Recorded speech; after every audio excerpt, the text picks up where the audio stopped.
Subscribe masuk surga. Like, komen cepat kaya.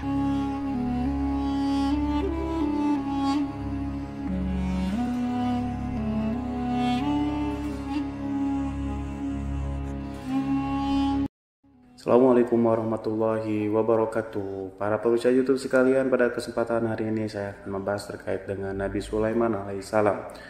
Nah, Nabi Sulaiman alaihissalam adalah manusia terkaya sepanjang sejarah kehidupan manusia di muka bumi.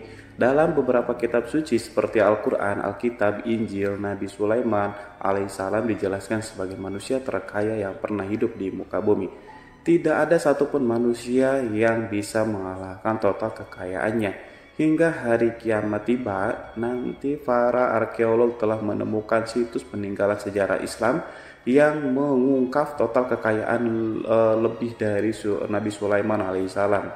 Reis bin Yosef, seorang profesor dari Tayal Aktif Universitas, seorang peneliti, ia menyatakan bahwa 3000 tahun yang lalu Nabi Sulaiman alaihissalam diperkirakan memiliki kekayaan senilai 2,2 triliun US dollar. Apabila dikonversi dengan nilai mata uang dolar hari ini dan apabila dirupiahkan, maka nilainya setara dengan 32.891.870 triliun rupiah.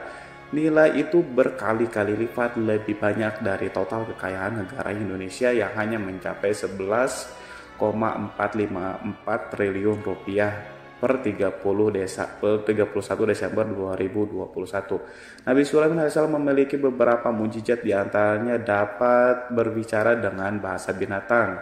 Beliau dapat memerintahkan mereka untuk melakukan sesuatu. Beliau juga dapat mengendalikan besar kecilnya tekanan angin dan dapat mengatur ke arah mana angin akan menghembus.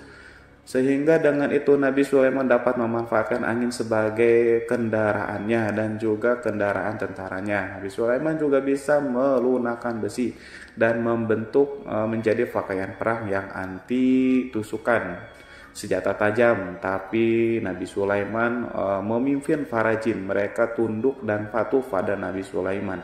Tidak hanya itu, setan dan iblis laknatullah yang merupakan makhluk pembangkang dapat dibuat tunduk bertekuk lutut pada perintah-perintah Nabi Sulaiman.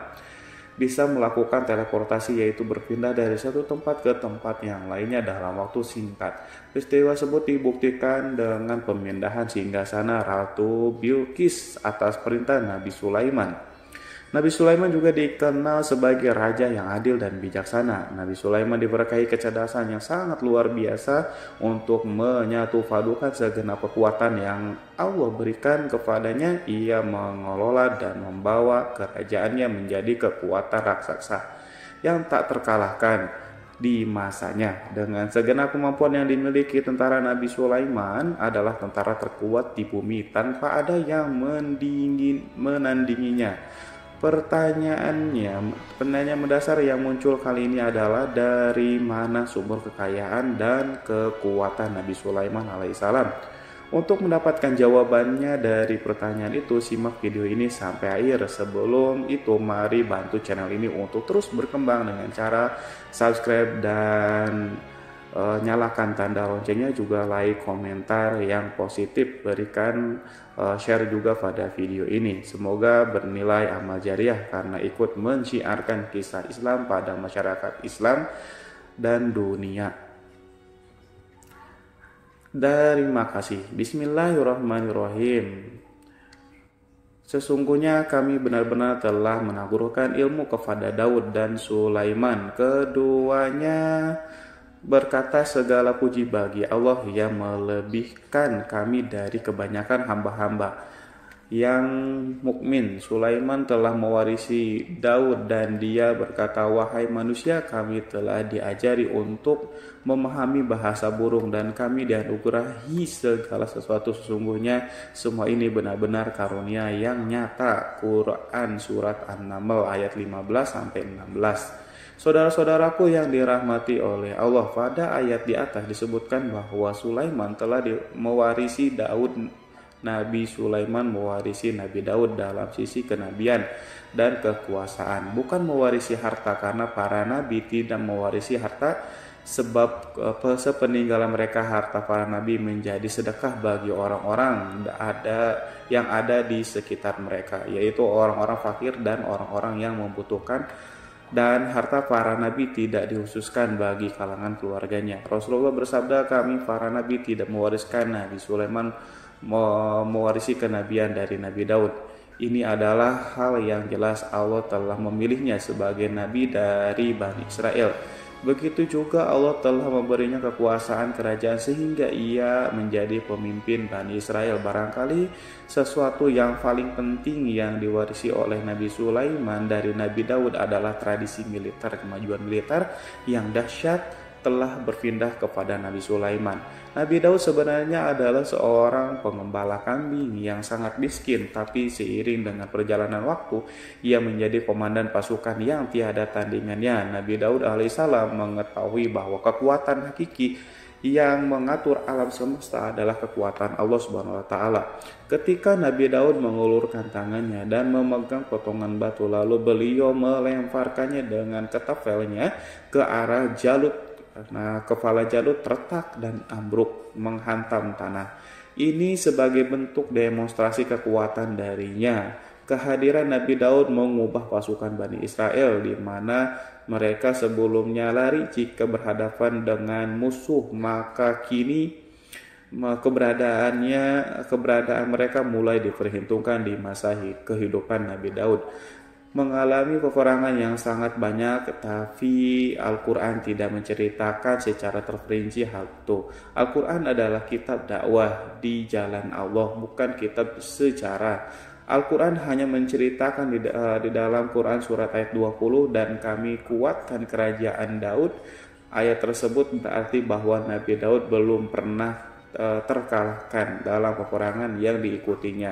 Di samping dukungan yang Allah berikan kepadanya, juga pasukan dan rakyat di mana mereka adalah orang-orang yang bertauhid, menyerahkan diri kepada Allah. Allah SWT mengajarkan kepada Nabi Daud hal-hal yang menjadikan pasukannya memiliki keistimewaan yang dengannya mereka dapat mengalahkan pasukan-pasukan lain, pasukan-pasukan besar yang ada di bumi pada saat itu.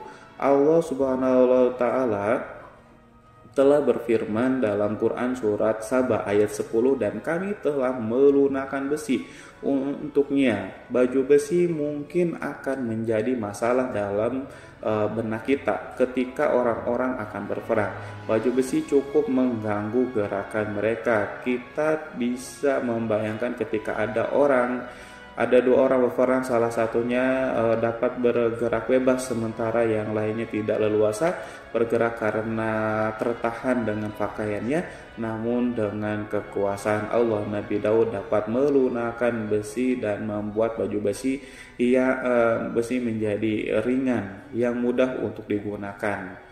Ini adalah kemajuan penting yang Allah berikan kepada Nabi Daud dan tentaranya. Kemajuan itu kemudian diajarkan dan diwariskan dan dimiliki oleh Nabi Sulaiman alaihissalam. Nabi Sulaiman memiliki pasukan yang dahsyat, yang melebihi pasukan manapun di bumi saat itu, atau bahkan mungkin saat ini. Bahkan Allah menambahkan karunia-Nya kepada Nabi Sulaiman yang disebutkan dalam Quran surat An-Naml ayat 16. Dan Sulaiman telah mewarisi Daud, dan dia berkata, wahai manusia, kami telah diberi pengertian tentang suara burung, dan kami diberi segala sesuatu. Sesungguhnya ini benar-benar sesuatu karunia yang nyata. Saudara-saudaraku yang dirahmati oleh Allah, pada suatu hari Nabi Sulaiman alaihissalam mengangkat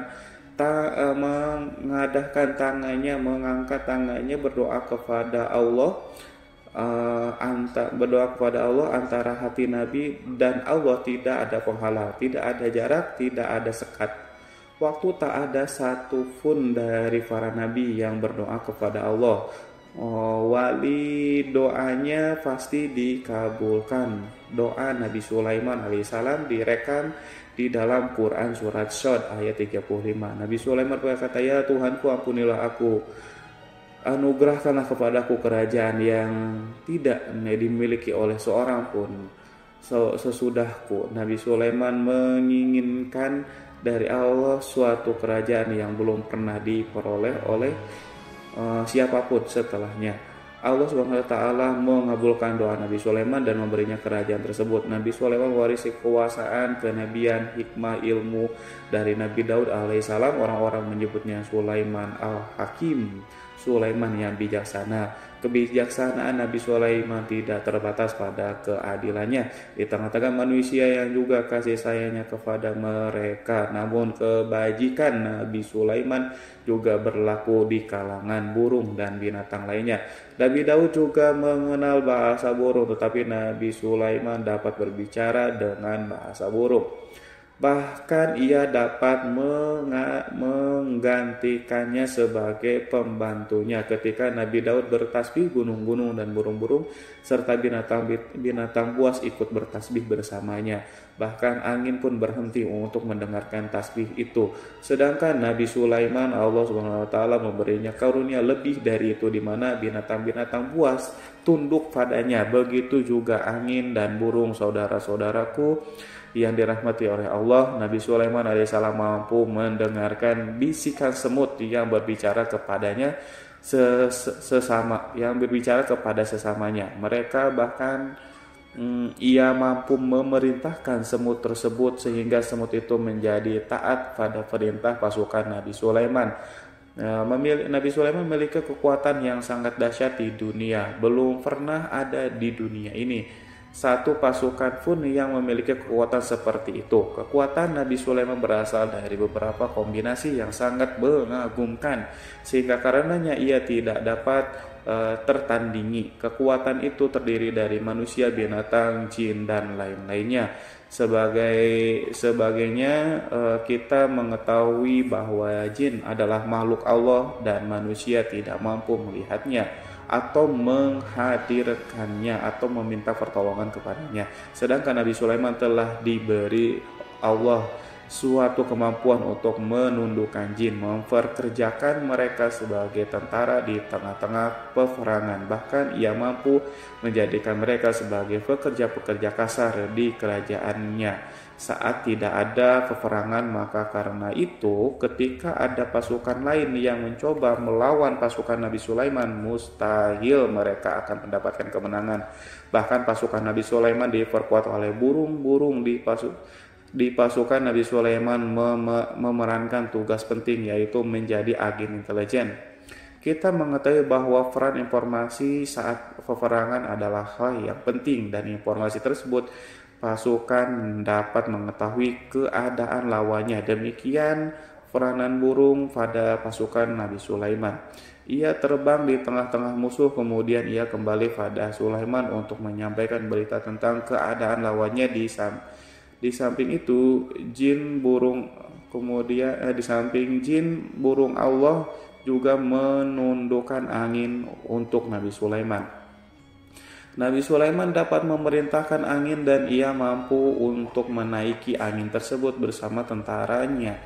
Di dalam Quran surat Shad ayat 36 sampai 40 Allah SWT berfirman, "Kami tundukkan kepada angin yang berhembus dengan baik menurut kemana saja yang dikehendaki Sulaiman, dan kami tundukkan pula kepadanya setan-setan, semuanya ahli bangunan dan penyelam, dan setan yang lain yang terikat dalam belenggu. Inilah anugerah kami, maka berikanlah kepada orang lain atau tahanlah untuk dirimu sendiri dan dengan tiada pertanggungjawaban, dan sesungguhnya dia mempunyai kedudukan yang dekat pada sisi kami dan tempat kembali yang baik." Saudara-saudaraku yang dirahmati oleh Allah, juga memberikan kemampuan yang tak seorang pun dari para nabi mendapatkannya, yaitu kemampuan untuk memerintahkan setan-setan adalah satu bagian dari jin. Ia adalah kelompok yang celaka dari bangsa jin. Kelompok ini sebenarnya tidak mampu dikuasai oleh manusia, bahkan jin yang saleh tidak dapat mengatur setan. Adapun Nabi Sulaiman, Allah telah memberinya kekuasaan untuk menundukkan setan dan memperkerjakannya. Mereka bahkan mengikatnya dengan rantai serta menghukumnya jika ia menentang pada perintah setan. Membangun untuk Sulaiman istana-istana dan patung-patung dan alat-alat perang. Bahkan setan-setan itu menyelam di dasar laut untuk mengeluarkan permata dan yakut untuk Sulaiman. Jika ada di antara setan yang menentang perintahnya, maka Nabi Sulaiman alaihissalam mengikatnya dengan rantai. Ini semua menunjukkan kekayaan Nabi Sulaiman dan kekuasaan di mana ia mampu mengatur banyak makhluk di bumi ini. Tentu saja kemampuan itu semuanya adalah atas izin atau kehendak dari Allah SWT.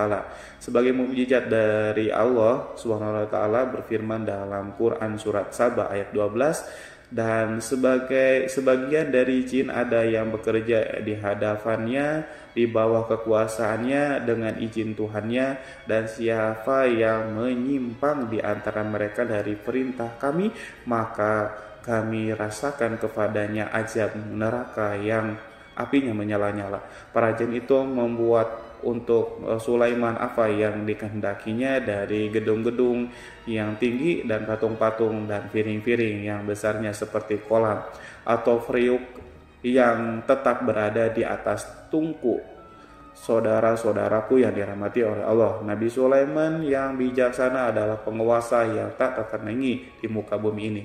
Meskipun memperoleh nikmat-nikmat khusus yang agung itu yang Allah berikan kepada Nabi Sulaiman, beliau tetap menunjukkan dirinya sebagai manusia yang paling banyak berzikir kepada Allah dan manusia yang paling banyak bersyukur di zamannya.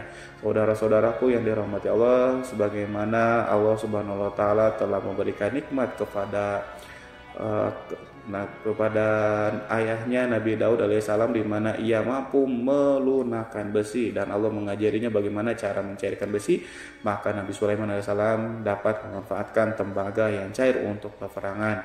Dan juga di saat perdamaian, pada saat peperangan beliau mencampur tembaga dengan besi dan membuat darinya perunggu. Mereka menggunakan senjata-senjata perunggu dalam peperangan seperti pedang, baju besi, dan juga pisau. Senjata-senjata ini adalah senjata yang paling kuat di saat itu.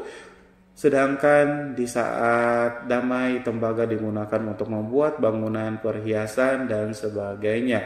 Meskipun Nabi Sulaiman mendapatkan banyak nikmat yang besar ini dan karunia yang khusus, Allah SWT mengujinya dengan suatu ujian yang dahsyat, ujian yang akan selalu datang kepada seorang hamba yang soleh. Ketika hamba itu mendapatkan kedudukan besar, maka ujiannya pun menjadi besar. Allah SWT menguji Nabi Sulaiman dengan penyakit. Saudara-saudaraku, ujian yang dialami Nabi Sulaiman diceritakan oleh Fakhrur Razi Sulaiman, diuji dengan suatu penyakit yang keras, di mana bahkan saat itu tidak mampu mengatasi sakitnya Nabi Sulaiman karena saking kerasnya, sehingga para dokter dari kalangan manusia dan jin tidak mampu menghilangkan penyakit itu.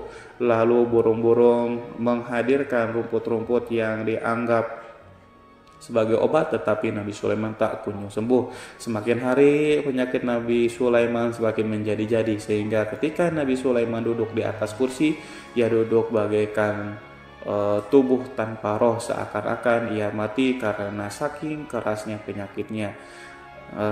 Sakit yang diderita oleh Nabi Sulaiman alaihissalam berlangsung sangat lama, namun Nabi Sulaiman tidak berhenti-hentinya berzikir kepada Allah yang meminta kesembuhan kepada Allah. serta peristiwa pada Allah dan mengungkapkan rasa cinta kepadanya. Selesailah ujian Allah terhadap hambanya Nabi Sulaiman alaihissalam. Beliau pun sembuh. Ini Nabi Sulaiman merasakan kembali kesehatan setelah ia mengetahui segala kejayaan dan segala kekuasaan serta segala kebesarannya tidak lagi mampu menghilangkan penyakit yang dideritanya.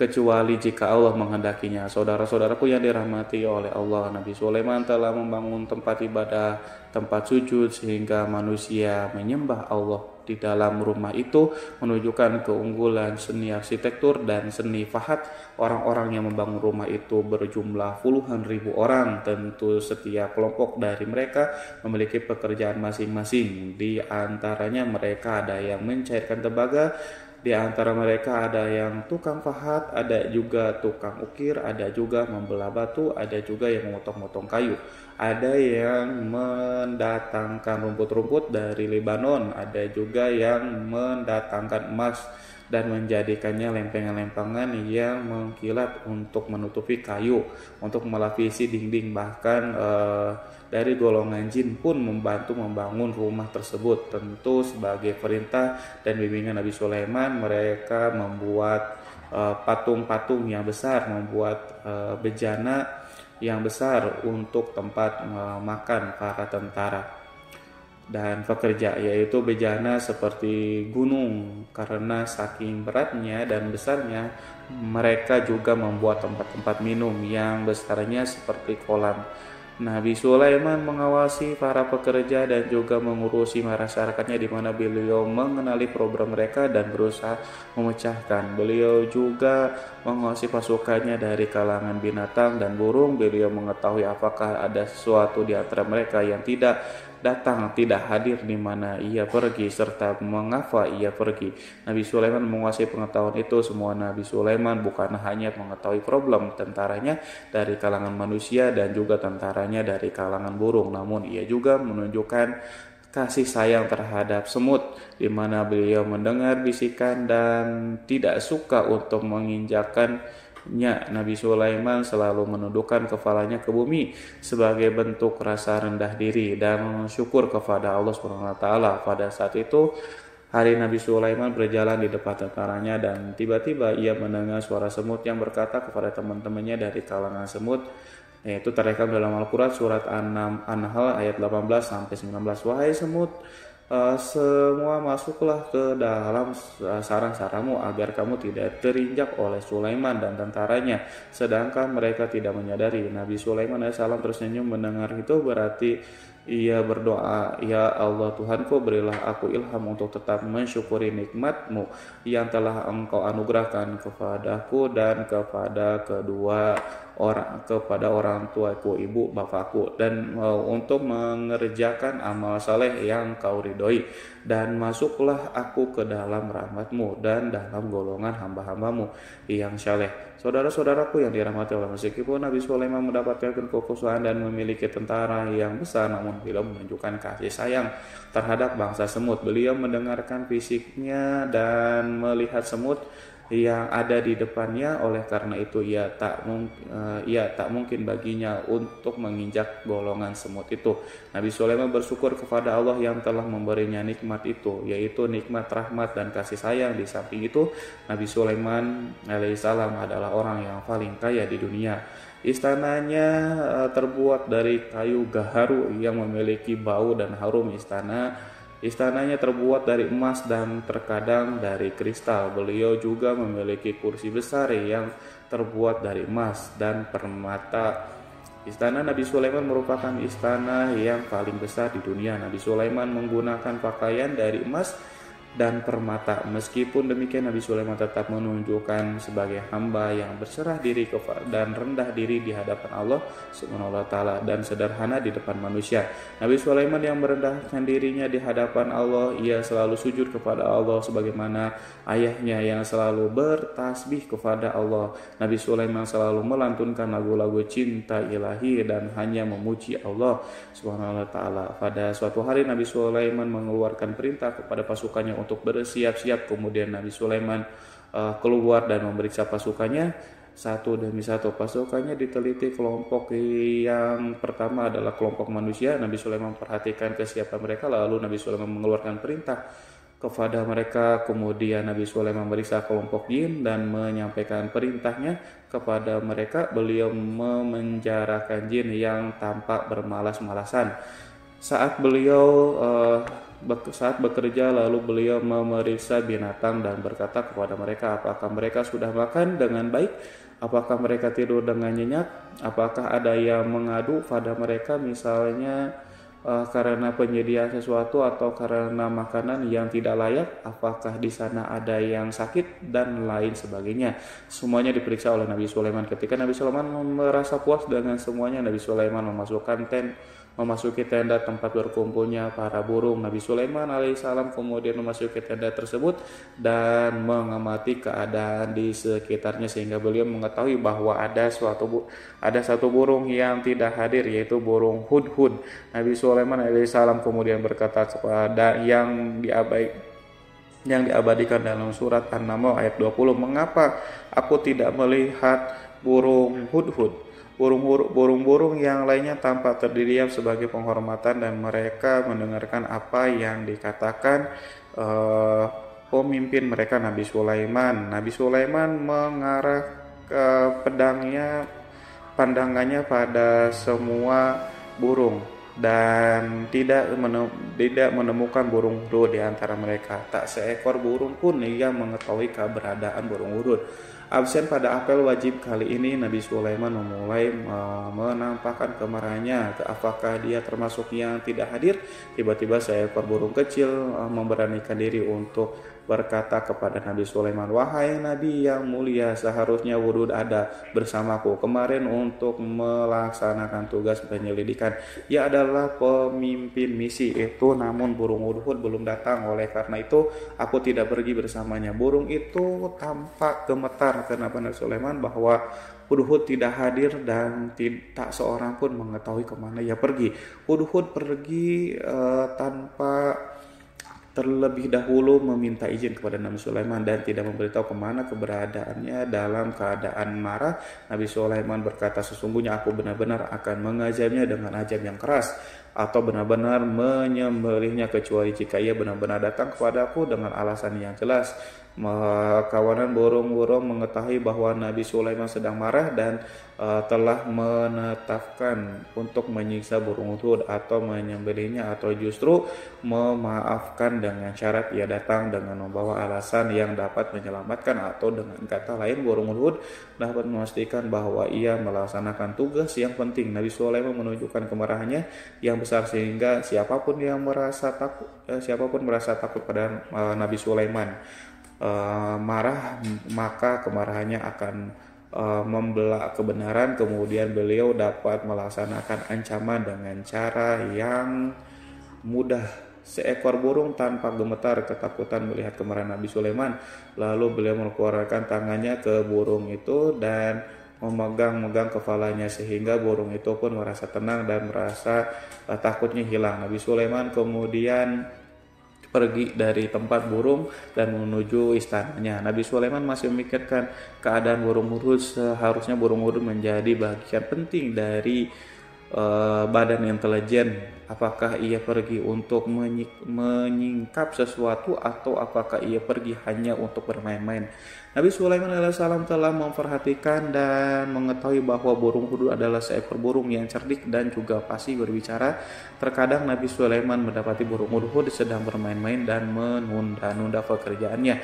Namun ketika Nabi Sulaiman melihatnya, burung hudhud memahami bahwa perbuatannya tidak benar, sebab ia tidak boleh menyampur adukan antara waktu serius dan waktu bermain. Tidak lama setelah itu burung tiba-tiba di tempat para burung-burung yang lain berkata kepadanya, wahai Hud, pergilah engkau ke tempat Nabi Sulaiman. Jika ia mengetahui bahwa engkau telah sampai, jiwamu benar-benar terancam. Mendengar itu burung hudhud segera beranjak.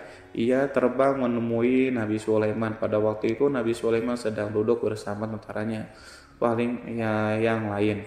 Burung hudhud berdiri. Ia telah mencanangkan untuk memulai pembicaraan dengan Nabi Sulaiman.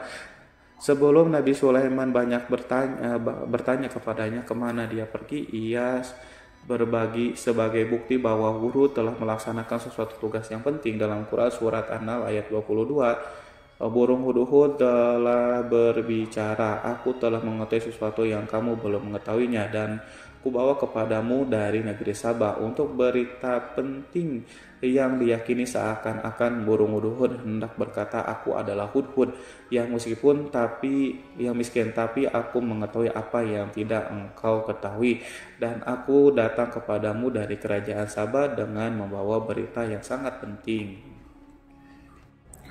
Nabi Sulaiman nampak terdiam. Ia menunggu hudhud menyelesaikan kisah yang tertulis dalam Quran surat An-Naml ayat 23 sampai 24. Hudhud berkata, sesungguhnya aku menjumpai seorang wanita yang memerintah mereka dianugerahi segala sesuatu serta mempunyai singgasana yang sangat besar. Aku mendapati dia dan kaumnya menyembah matahari selain Allah, dan setan telah menjadikan mereka memandang indah perbuatan-perbuatan mereka, lalu menghalangi mereka dari jalan Allah sehingga mereka tidak mendapatkan petunjuk. Burung hudhud diam sejenak dan Nabi Sulaiman merasa bahwa hudhud menunjukkan kefasihan lisannya dan berbicara dengan baik kepadanya. Nabi Sulaiman berkata dalam Quran surat An-Nahl ayat 27 sambil menunjukkan senyum manisnya di wajah Nabi Sulaiman berkata, akan kami lihat apakah kamu benar wahai hudhud, ataukah kamu termasuk orang-orang yang berdusta. Seakan-akan burung hud ingin mengatakan aku tidak Diamnya Sulaiman membuat takut sehingga burung hudhud terdiam. Nabi Sulaiman terdiam karena berpikir, lalu ia memutuskan sesuatu. Setelah itu beliau mengangkat kepala lainnya dan meminta secari kertas dan pena. Nabi Sulaiman menulis surat singkat dan menyerahkannya kepada hudhud serta memerintahkan kepadanya dalam Quran surat An-Nahl ayat 24, pergilah dengan membawa suratku ini, lalu jatuhkanlah kepada mereka, kemudian berpalinglah dari mereka, lalu perhatikanlah apa yang mereka bicarakan.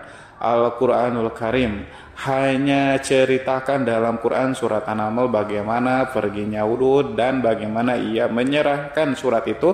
Lalu Al-Quran langsung menyebutkan keadaan kerajaan Balqis yang saat itu ia sedang membaca surat tersebut di depan para pembesar kerajaannya dan para menterinya dalam Quran surat An-Naml ayat 29 sampai 31. Berkatalah Bilqis, wahai pembesar-pembesar, sesungguhnya telah dijatuhkan kepadaku sebuah surat yang mulia.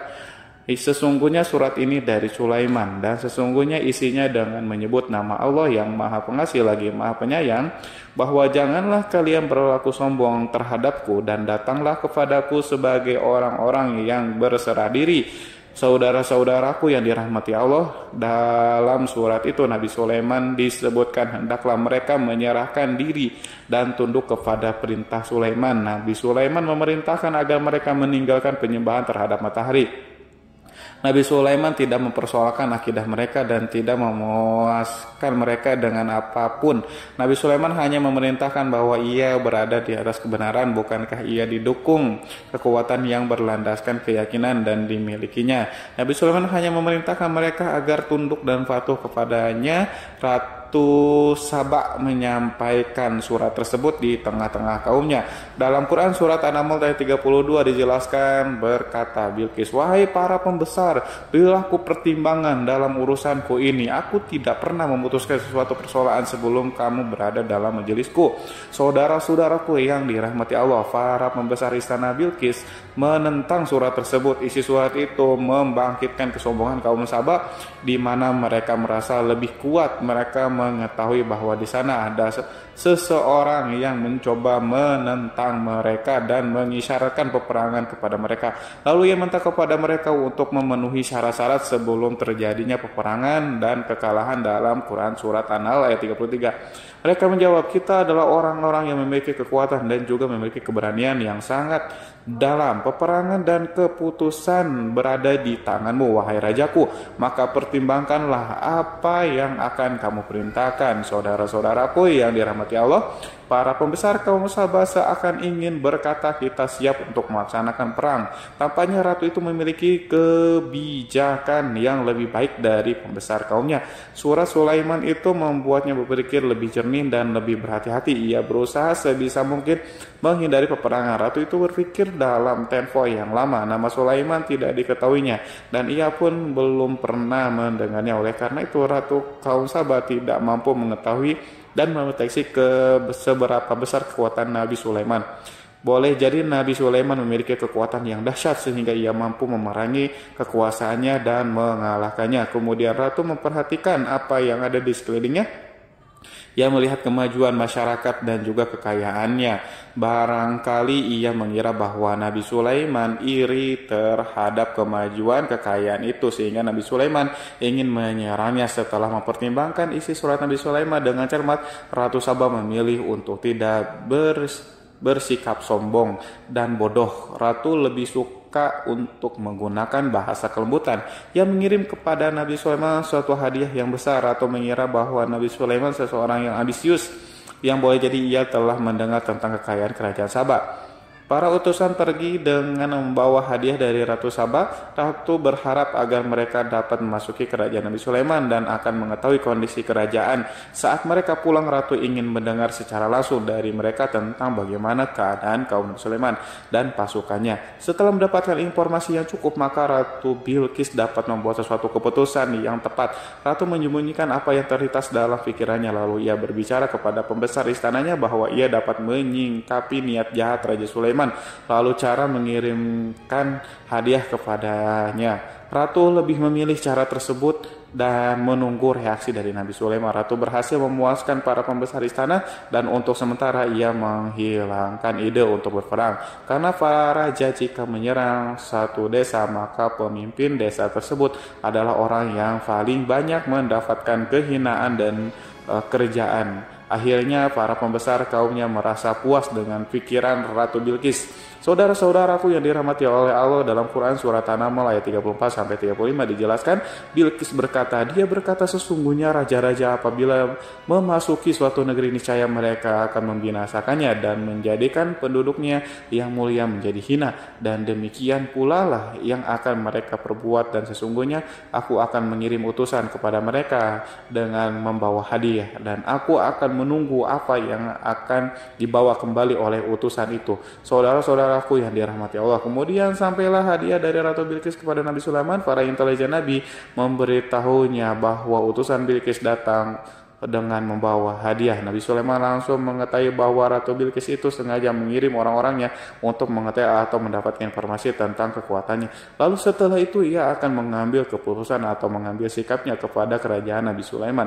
Sulaiman segera memanggil semua pasukannya untuk berkumpul. Utusan Bilqis segera memasuki istana. Nabi Sulaiman yang dipenuhi dengan pasukan besar yang bersenjata melihat itu, utusan Ratu Bilqis tercengang dan ia terkejut ketika mereka melihat kekayaan yang mereka bawa tidak ada apa-apanya dibandingkan apa yang ada di sana. Hadiah mereka tampak tidak berarti, emas yang mereka bawa tampak tidak memiliki makna. Saat mereka memasuki istana Nabi Sulaiman yang terbuat dari kayu-kayu pohon gaharu, ia mengeluarkan bau yang harum serta dihiasi dengan emas permata. Para utusan Ratu Bilqis berdiri bersama Nabi Sulaiman dan menyaksikan bagaimana Nabi Sulaiman mengendalikan pasukannya. Kemudian mereka mulai berpikir tentang kekuatan dan kualitas pasukan Nabi Sulaiman. Betapa kagetnya mereka ketika melihat di tengah-tengah pasukan itu terdapat singa, burung, dan tentara dari kalangan manusia yang mampu terbang. Mereka pun sadar bahwa mereka di hadapan pasukan yang tiada tersaingi. Demonstrasi pasukan Nabi Sulaiman. Kemudian para utusan ratu dipersilahkan maju ke tempat hidangan makanan. Para utusan itu sangat terkejut ketika melihat berbagai macam makanan dari penjuru dunia ada di depannya, dan di antara makanan itu terdapat pula makanan yang biasa ditemukan di negeri mereka, tetapi mereka melihat bahwa makanan itu memiliki rasa yang lebih istimewa. Selain itu, piring-piring yang ada di depannya mereka dan dijadikan tempat makanannya terbuat dari emas, dan mereka dilayani oleh laki-laki yang berhias dengan emas. Ratu mereka pun tidak mengenakan hiasan itu di meja makanan itu. Terdapat burung, ikan laut, dan berbagai macam daging yang mereka tidak mampu lagi membedakan daging apa itu. Nabi Sulaiman tidak makan bersama mereka, tapi beliau makan dengan menggunakan piring yang terbuat dari kayu. Beliau memakan roti yang kering yang dicampur dengan minyak. Inilah makanan yang dipilih Nabi Sulaiman. makan bersama mereka dalam keadaan diam. Mereka merasa kehadiran Nabi Sulaiman menciptakan suatu wibawa yang luar biasa. Selesai perjamuan itu, makanan itu sudah selesai. Lalu dengan sangat malu mereka menyerahkan hadiah dari Ratu Bilqis kepada Nabi Sulaiman. Hadiah itu berupa emas bagi mereka. Hadiah itu sangatlah bernilai tinggi. Tapi di sini hadiah itu tampaklah kecil di hadapan kekayaan Nabi Sulaiman yang sangat mengagumkan. Nabi Sulaiman memperhatikan hadiah ratu itu dan berkata dalam Quran surat An-Nahl ayat 36. Maka tatkala utusan itu sampai pada Sulaiman, Sulaiman berkata, apakah patut kamu menolong aku dengan harta? Maka apa yang diberikan Allah kepadaku lebih baik daripada apa yang diberikannya kepadamu.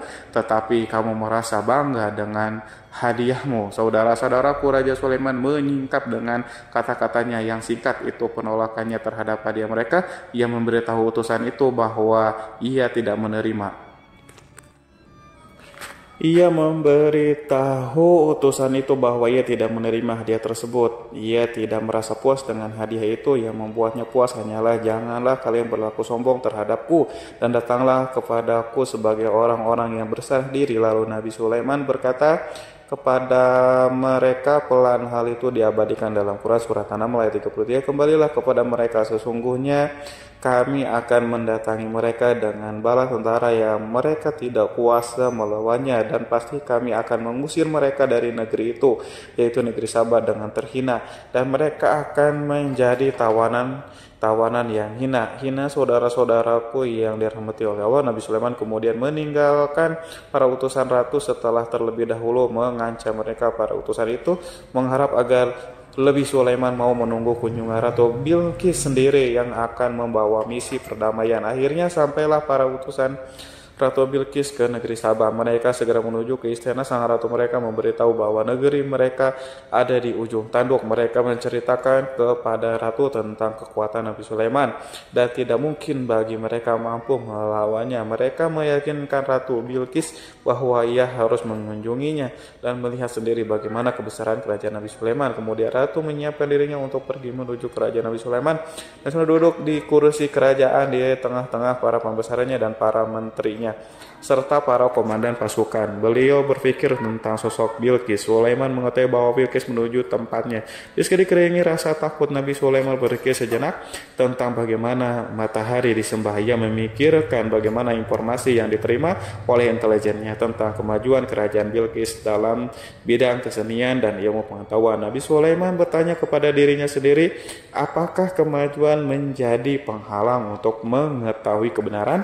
Apakah ratu itu gembira dengan kekuatan yang dicapainya, dan ia membayangkan bahwa kekuatannya adalah segalanya dengan kemajuan yang dimilikinya. Nabi Sulaiman ingin membuat kejutan agar ratu mengetahui bahwa Islam yang diyakini oleh Nabi Sulaiman adalah satu-satunya yang mampu mendatangkan kemajuan dan kekuatan yang hakiki, sehingga ia dapat membandingkan antara keyakinannya dalam menyembah matahari beserta kemajuan yang mencapainya dengan keyakinan Nabi Sulaiman juga beserta kemajuan yang diraihnya. Saudara-saudaraku yang dirahmati oleh Allah, para mata-mata Nabi Sulaiman telah memberitahu bahwa hal yang sangat disegani dan dikagumi oleh kaum Bilqis adalah kerajaan Sabah, yaitu singgasana Raja Bilqis. Singgasana itu terbuat dari emas dan batu mulia. Singgasana tersebut dijaga oleh penjaga yang sangat disiplin, di mana mereka tidak pernah lalai sedikit pun.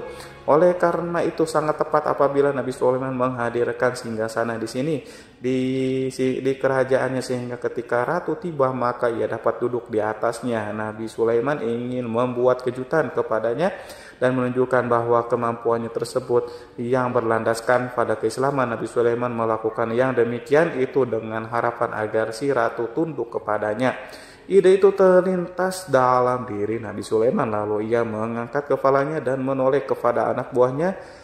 Hal itu diabadikan dalam Quran surat An-Naml ayat 36. Wahai para pembesar-pembesar, siapakah di antara yang sanggup membawa singgasananya kepadaku sebelum mereka datang kepadaku. Sebagai orang-orang yang berserah diri, saudara-saudaraku, perhatikanlah ungkapan pikiran Nabi Sulaiman tersebut. Semua pemikirannya berkisar tentang keislaman para penyembah matahari, tentang bagaimana beliau dapat memberikan petunjuk kepada mereka di jalan Allah. Yang pertama menjawab pertanyaan Nabi Sulaiman adalah jin Ifrit dari kalangan jin yang Allah telah menundukkan mereka kepada Nabi Sulaiman. Dalam Quran surah Al-Rahman ayat 39 berkata Ifrit yang cerdik dari golongan jin, aku akan datang kepadamu dengan membawa singgasana itu kepadamu sebelum kamu berdiri dari tempat dudukmu. Sesungguhnya aku benar-benar kuat untuk membawanya lagi. Dapat dipercaya Nabi Sulaiman berdiri dari tempat duduknya setelah 1 jam atau 2 jam, namun jin itu berjanji kepadanya untuk menghadirkan singgasana Bilqis. Sebelum itu istana Nabi di Palestina, sedangkan istana Bilqis terletak di Yaman. Antara singgasana tersebut dengan singgasana Nabi Sulaiman berjarak lebih dari ribuan mil. Barangkali pesawat yang cepat sekalipun yang kita kenal hari ini tidak akan mampu membawa dan mendatangkan istana itu dalam waktu 1 jam. Tetapi masalahnya di sini berhubungan dengan kekuatan jin yang serba misterius. Nabi Sulaiman alaihissalam tidak mengomentari sedikit pun terhadap apa yang dikatakan oleh Ifrit dari golongan jin. Tampaknya ia menunggu tanggapan lain yang mampu menghadirkan singgasana Bilqis yang lebih cepat dari jin.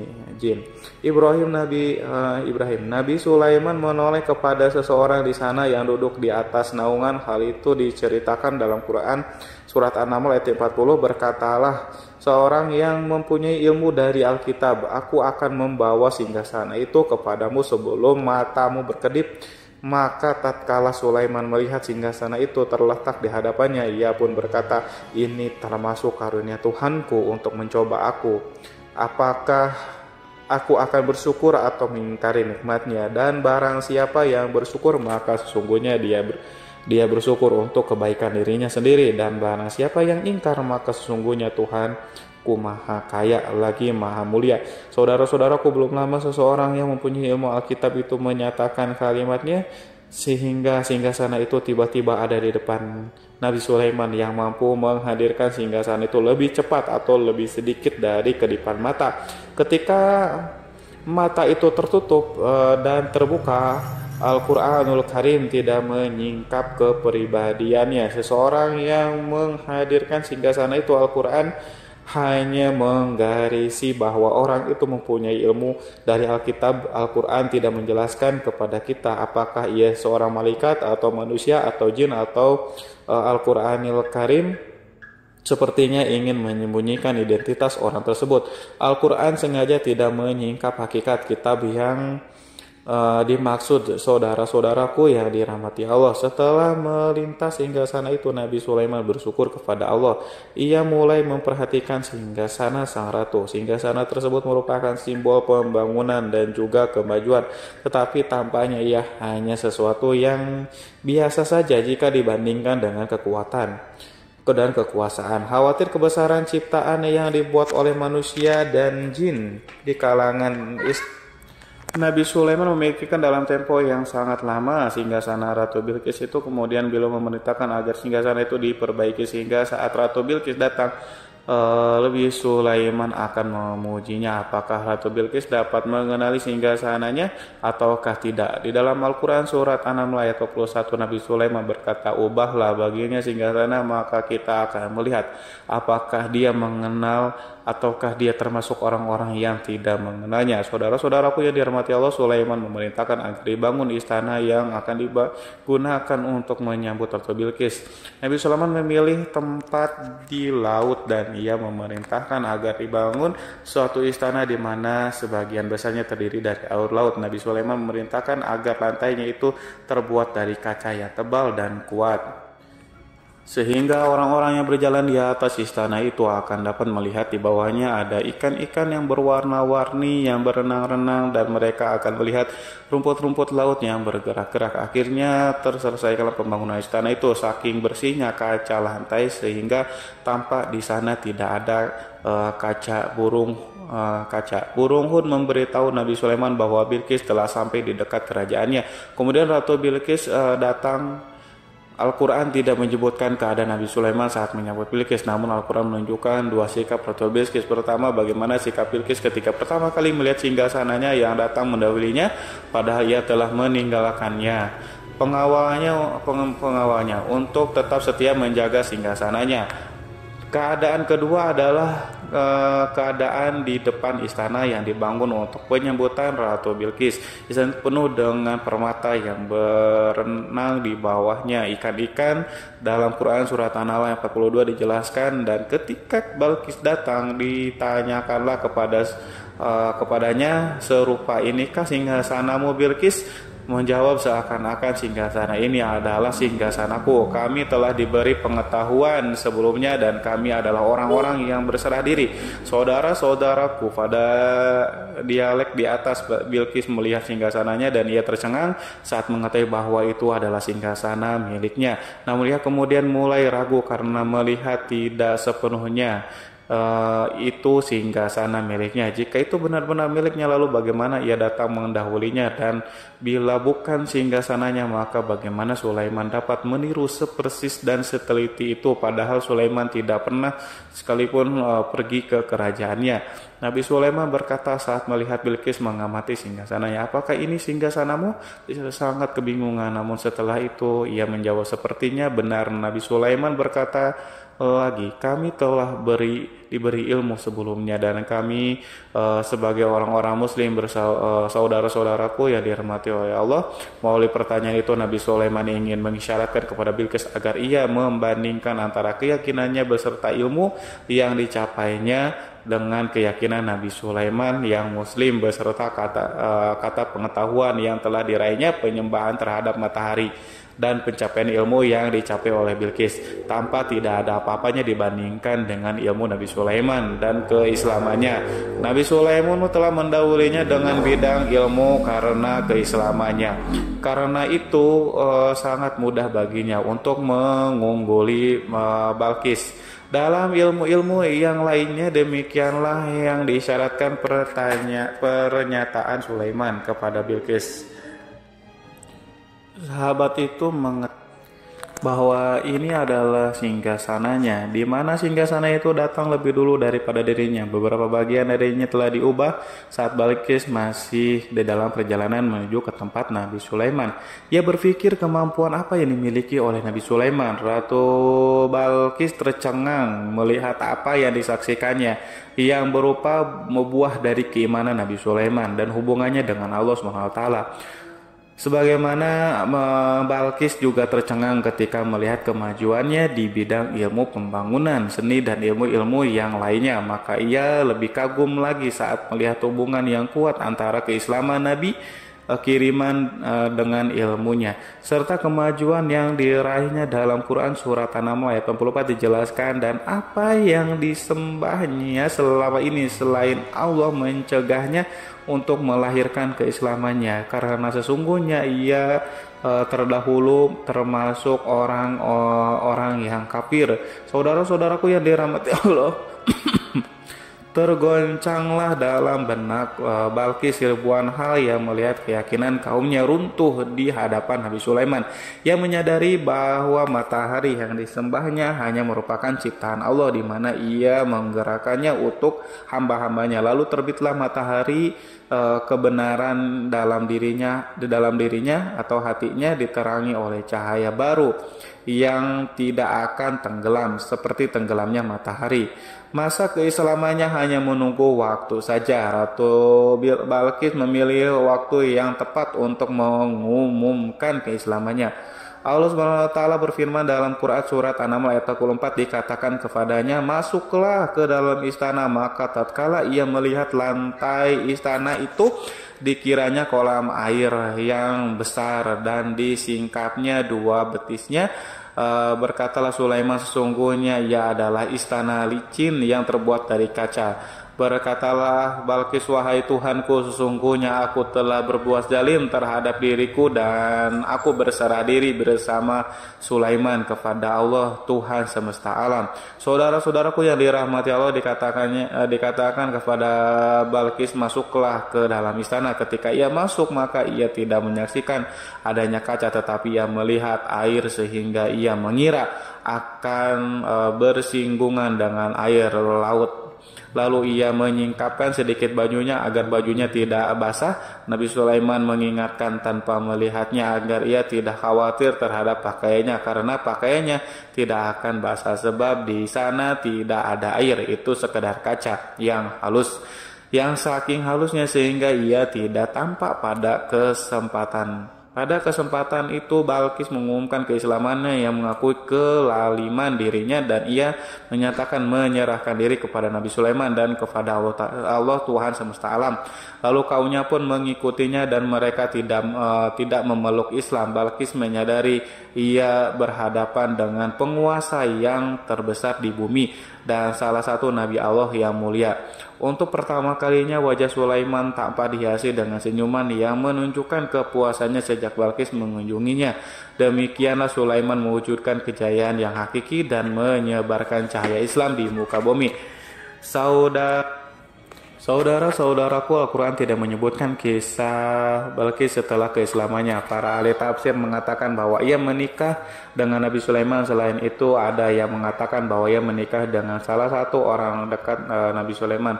Ada juga yang mengatakan bahwa sebagai raja Habasyah adalah keturunan dari buah perkawinan ini. Wallahu alam bishawab. Saudara-saudaraku yang dirahmati Allah, Nabi Sulaiman hidup di tengah-tengah kejayaan dan kemuliaan di bumi. Kemudian Allah menetapkan kematian untuknya, sebagaimana kehidupan Sulaiman berada di puncak kemuliaan dan kejayaan yang penuh dengan keajaiban yang luar biasa. Maka kematiannya pun merupakan tanda-tanda kebesaran Allah yang penuh dengan keajaiban. Demikianlah bahwa kematiannya sesuai dengan kehidupannya, sesuai dengan kejayaannya. Allah berfirman tentang kematian Sulaiman di dalam Al-Quran surat Sab ayat 14, maka tatkala kami telah menetapkan kematian Nabi Sulaiman, tidak ada yang menunjukkan kepada mereka kematiannya itu kecuali rayap yang memakan tongkatnya. Maka tatkala ia telah tersungkur, taulah jin bahwa kalau sekiranya mereka mengetahui yang gaib, tentulah mereka tidak akan tetap dalam siksa yang menghinakan. Saudara-saudaraku yang kemampuan Nabi Sulaiman untuk menundukkan jin dan mempekerjakan mereka serta hubungan mereka dengannya, semua itu menimbulkan fitnah di tengah-tengah manusia dalam hal tertentu, dan kematian Nabi Sulaiman merupakan batasan jawaban terhadap fitnah ini. Kami tidak mengetahui siapa yang mengklaim bahwa jin mengetahui hal yang gaib, apakah itu setan yang terkutuk atau jin yang bodoh atau manusia yang tertipu. Kami tidak mengetahui siapa yang bertanggung jawab terhadap tersebarnya isu yang keliru ini.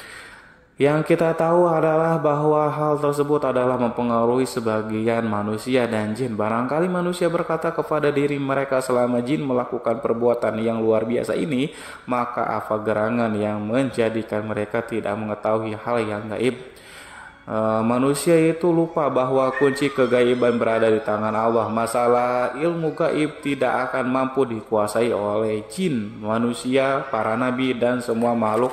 Hanya Dia yang mengetahui, dan manusia yang diberitahu hanya sedikit. Sekali lagi, saudara-saudaraku yang dirahmati Allah, seakan-akan Allah telah merencanakan bahwa kematian Sulaiman bertujuan untuk menghancurkan pemikiran itu, yaitu pemikiran bahwa jin mengetahui hal-hal yang gaib. Jin bekerja untuk Nabi Sulaiman selama beliau hidup, dan tatkala beliau meninggalkan maka tugas mereka menjadi bebas. Nabi Sulaiman meninggal tanpa diketahui oleh jin, sehingga mereka tetap bekerja untuknya. Mereka tetap mengabdi kepada Sulaiman. Seandainya mereka mengetahui hal yang gaib, niscaya mereka tidak meneruskan pekerjaannya. Mereka saudara-saudaraku, pada suatu hari Nabi Sulaiman memasuki mihrabnya untuk itikaf, ibadah dan beribadah kepada Allah. Tak seorang pun yang berani mengganggu khalwatnya di mihrab itu. Mihrab Sulaiman terletak di puncak gunung dan dindingnya terbuat dari permata. Pada suatu hari Nabi Sulaiman duduk bersandar pada tongkatnya yang tampak tenggelam dalam tafakur. Beliau berzikir kepada Allah hingga rasakan untuk menguasainya. Lalu setelah itu malaikat maut menemuinya di mihrabnya. Nabi Sulaiman pun meninggal, beliau bersandar pada tongkatnya. Jin melihatnya dan mengira bahwa beliau sedang sholat, sehingga mereka pun terus melanjutkan pekerjaannya. Berlalulah hari-hari yang panjang, kemudian datanglah rayap itu, yaitu semut kecil yang memakan kayu. Hewan itu mulai memakan tongkat Nabi Sulaiman.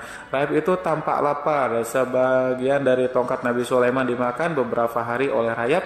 Itu ketika yang dimakan semakin bertambah, maka tongkat itu pun menjadi rusak dan kemudian jatuh dari tangan Nabi Sulaiman alaihissalam.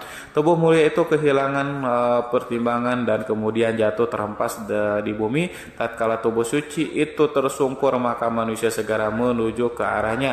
Mereka menyadari dan mengetahui bahwa Nabi Sulaiman telah meninggal dalam waktu yang lama. Jin menyadari bahwa mereka tidak mengetahui hal yang gaib dan manusia pun mengetahui hal yang hakikatnya. Ini seandainya jin mengetahui hal yang gaib, niscaya ia tidak akan meneruskan siksa yang hina. Mereka tidak akan bekerja kepada Sulaiman. Demikianlah Nabi Sulaiman alaihissalam meninggal dalam keadaan duduk dan salat timiranya. Lalu berita itu tersebar bagaikan api di bumi. Manusia, burung, dan binatang buas mengantarkan jenazah Nabi Sulaiman.